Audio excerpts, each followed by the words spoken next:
Welcome back to அன்பு vlog. இன்றைக்கி 4வது செவ்வாய்க்கிழமை நல்லபடியாகவே வெற்றிலை தீபம் போட்டு முடிச்சாச்சுங்க. காலையிலேயே 5:15க்கு தான் எந்திரிச்சு வீடெல்லாம் தொடச்சி வச்சுட்டு வெற்றிலை தீபத்துக்கு எல்லா பூவும் சாமிக்கெல்லாம் வச்சுட்டு தீபம் ஏற்றி முடிச்சாச்சுங்க. அப்படியே கிச்சனுக்கு போய் ஒலை வச்சு அரிசியும் ஊற வச்சுட்டு ஒலையை பற்ற வச்சுட்டுட்டேங்க. பெரிய பாப்பா சுகுணாவும் சீக்கிரமாகவே எந்திரிச்சிட்டா படிக்கணுங்கிறதுக்காக. அவளுக்கும் எனக்கும் சரி காஃபி வைக்கலான்னு வச்சிட்ருக்கேன். இந்த சுண்டக்காய் வத்தல் பார்த்திங்கன்னா 20 ரூபா பாக்கெட் வாங்கிட்டு வந்திருந்தேன். அது மண் இருக்கும், அதுக்காக தான் சரி கொஞ்சம் ஊற வைக்கலாம் அப்படின்னு சொல்லி ஊற வச்சிட்ருக்கேங்க. டீ எப்போவுமே எனக்காக ஸ்பெஷலாலாம் வைக்க மாட்டேன். யாராவது எந்திரிச்சாங்கன்னா அவங்க குடித்தாங்கன்னா அவங்க கூட சேர்ந்து குடிப்பேன். அது காஃபியாக இருந்தாலும் சரி, டீயாக இருந்தாலும் சரி. யார் எப்படியோ எனக்கு தெரியாதுங்க.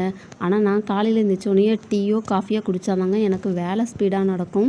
சரி வெங்காயம் தக்காளி சட்னிக்காக வதக்கிடலான்னு தான் கட் பண்ணிகிட்ருக்கேன். சமைக்கும்போது ஃப்ரிட்ஜை போய் திறப்பேங்க. ஆனால் எதுக்கு திறந்தோன்னே தெரியாமல் என்ன எடுக்க வந்தோன்னே தெரியாமல் ஒரு நிமிஷம் நின்று யோசிச்சுட்டு அப்புறம் எடுத்துகிட்டு வருவேங்க. இந்த மாதிரி எனக்கு ரெகுலராகவே நடக்கும். ஏன்னா லஞ்சுக்கு பார்த்திங்கன்னா தக்காளி சாதமும் சோயா சில்லியும் தான் போட்டிருந்தேன். ரொம்பவே சூப்பராக இருந்தது டேஸ்ட்டு. என்றைக்குமே இந்த மாதிரி வந்ததில்லை. என்றைக்கோ ஒரு நாளைக்கு சொதப்பிடும், அதே மாதிரி என்றைக்கோ ஒரு நாளைக்கு சூப்பராகவும் வந்துருங்க. கடையில் தேங்காய் வைக்கிற வேலையை பார்த்தா தேங்காய் சட்னி வைக்கவே மனசு வரல. அதனால் தக்காளி சட்னி வச்சிட்ருக்கேன். சின்ன வயசில் பார்த்திங்கன்னா தேங்காய் பொறுக்கிறதுக்காக போவோம். எப்போவுமே அதிகபட்சம் காசு கொடுத்தெல்லாம் அம்மா வீட்டிலலாம் வாங்கலை. தேங்காய் பொறுக்க போனோம்னா அங்கேயே தேங்காய் எடுத்துகிட்டு வந்துடுவோம்.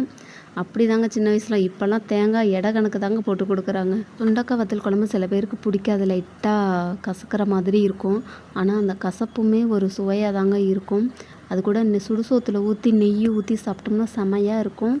ட்ரை பண்ணி பாருங்கள். வத்த குழம்புக்கு பார்த்தீங்கன்னா சின்ன வெங்காயம் பூண்டு கொஞ்சம் உரித்து போட்டு வதக்குனிங்கன்னா சூப்பராக இருக்கும். இது கூட நெய் ஊற்றி சாப்பிடலாங்க. நெய் பிடிக்காதவங்க அப்பளம் பொரித்து சாப்பிடுங்க, சூப்பராக இருக்கும். நம்ம குழம்பு தலைக்க போகலாம் வாங்க.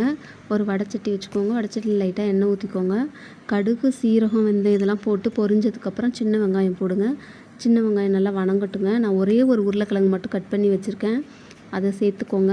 தக்காளி இதில் அரைச்சி சேர்த்திங்கன்னா சூப்பராக இருக்கும். 2 தக்காளி அரைச்சி சேர்த்துக்கோங்க. இது நல்லா வணங்கட்டும். அது வதங்கினதுக்கப்புறம் நம்ம குழம்பு மசாலா தூள் போட்டுக்கலாம்.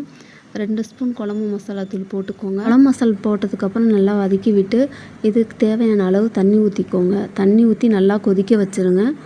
ஒரு பக்கம் கொதிச்சுட்டு இருக்கட்டும். நான் கார சட்னிக்காக ரெடி பண்ணி வச்சுருக்கேன். அதை ஒரு அடுப்பில் தாளிச்சிடலாம் வாங்க. ஊற வச்ச சுண்டலையும் கழுவி நம்ம எடுத்துக்கலாம். அது மண் இல்லாமல் நல்லா க்ளீன் பண்ணி கழுவி எடுத்துக்கோங்க. ஊற வச்ச புளியையும் நம்ம கரைசிக்கலாம். புளி முன்னாடியே ஊற்றினோம்னா உருளைக்கிழங்கெல்லாம் பார்த்திங்கன்னா வேகாது. அதனால் நம்ம லேட்டாக ஊற்றிக்கலாம் புளியை. சின்ன வயசில் பார்த்திங்கன்னா ஸ்கூலுக்கு போயிட்டு வீட்டில் தான் இருப்போம். அம்மா சமைக்கிற வரைக்கும் ஏன் வெயிட் பண்ணணும் அப்படின்னு சொல்லிட்டு நானே ஒரு நாள் என்ன பண்ணேன், சாதம் வடிச்சிட்டு குழம்பு வைக்கலான்னு சொல்லி என்ன குழம்பு வைக்கிறதுன்னு தெரியாமல் ஏதோ ஒரு குழம்பு வச்சாங்க சின்ன வயசில். ஆனால் அது என்ன குழம்புன்னு எனக்கும் இப்போ வரைக்கும் தெரியல. அப்புறம் எங்கள் அப்பா சாப்பிட்டு பார்த்துட்டு அந்த குழம்பு கூட சூப்பராக இருக்குன்னு சொன்னார். ஆனால் சத்தியமாக அந்த குழம்பு நல்லாவே இல்லைங்க. இப்போ குழம்புக்கு நம்ம தாளிப்பு கொடுத்துடலாம். கொஞ்சமாக எண்ணெய் ஊற்றி கடுகு போட்டு காஞ்ச மிளகா கருவேப்பிலை இதெல்லாம் போட்டு கழுவி வச்சுருக்க வத்தலையும் போட்டு இது நல்லா பொரிஞ்சதுக்கப்புறம் நம்ம குழம்புல ஊற்றிடலாம். இப்படி தாளித்து பாருங்கள், சூப்பராக இருக்கும். நான் சுண்டக்காய் வத்தல் குழம்பு இப்படி தாங்க வைப்பேன். எங்கள் வீட்டில் இது தாங்க இன்றைக்கி சமையல். மறக்காமல் சேனலை சப்ஸ்கிரைப் பண்ணிக்கோங்க. தேங்க்யூ. தக்காளி சாதம், சோயா சில்லி,